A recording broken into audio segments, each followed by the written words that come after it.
সবই শুটকির জন্য ভুলা শুটকি নাকি? আমি ভুলা ওঠে ভুলা বেশি ভুলা। তারপরে আপনার রাস্তার অবস্থা এরকম দুরবস্থা কা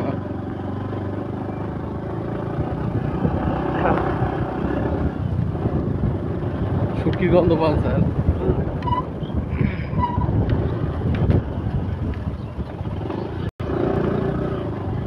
কুয়াকাটার এদিকে তো আপনার এই যে নিজামপুরি মোটামুটি এইদিকে ফ্লোরিং শুটকি মনে হয় বেশি না? এরা তো মাছা বাইতে করে না, করে সব তো লাইসে করে, মাছায় তো এদিকে করে না, শুটকি করে এদিকে সব হয়েছে যে মাঠে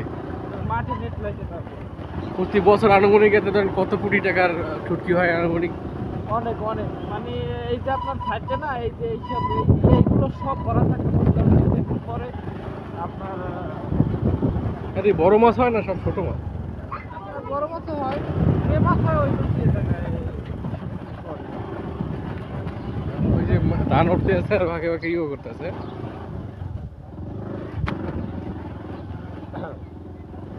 বড় মাছটা হয় আবার আপনার যখন বাঁধা জালে আপনার ওই বড় মাছটা ধরে, যেমন সোনা পাতা, আরো অনেক বিভিন্ন রাস্তাঘাটের অবস্থা তো ভালো না দিকে, রাস্তাঘাট তো এক কিলো খারাপ। এখন আপনার ডালা না, এই কারণে ভুলার শুটকিটা মানে ভুলা মাছটা বেশি হয়, উপায় হয় ওই মাছটা বেশি হয়।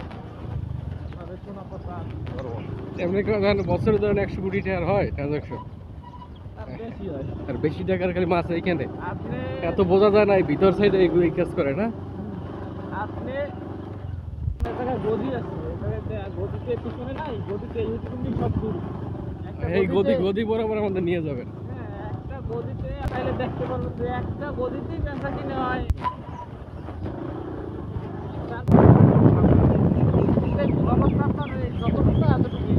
পরে ওই জায়গাটার কি বল,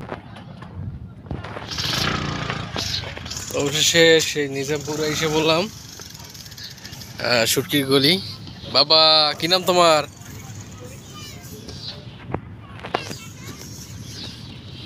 এই সব কি ভুলা ভাইজান?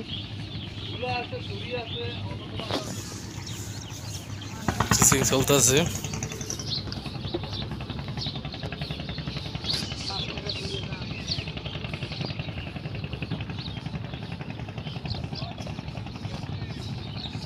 বাবু, এগো কি করো?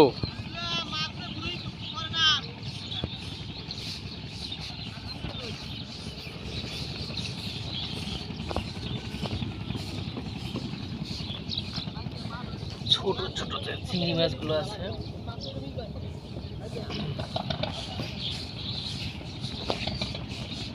এ কি একদিনে শুকিয়ে যায় ভাইজান?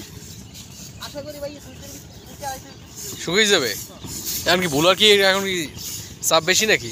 মোটামুটি মোটামুটি না? 1 কেজি পাচ্ছেন কত করে? আপনার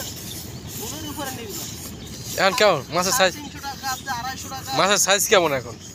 এখন এই মিডিয়াম সাইজ, আর কিছুদিন পর বড় হবে। এর মধ্যে বড় চিংড়িটা পাওয়া যায় না? যেটা বড় চিংড়ি পাওয়া যায় কম। ভুলার জালি কি আলাদা নাকি?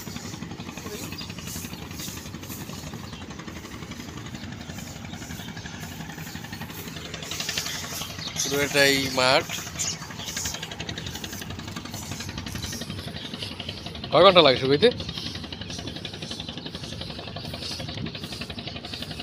কাঁচা মাছ কয়লারে লেয়ার দিতেছে, দ্রুত শুকিয়ে যায় একেবারে।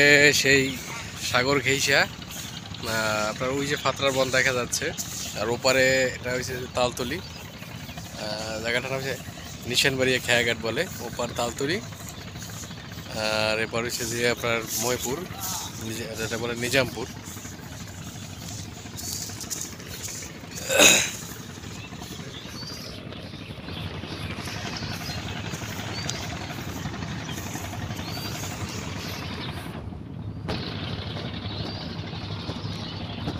অনেক অনেক এইসব জিনিস আমরা আসলে বাজারে দেখি, বাট সরাসরি কিন্তু দেখার সৌভাগ্য কিন্তু অনেকেরই হয় না।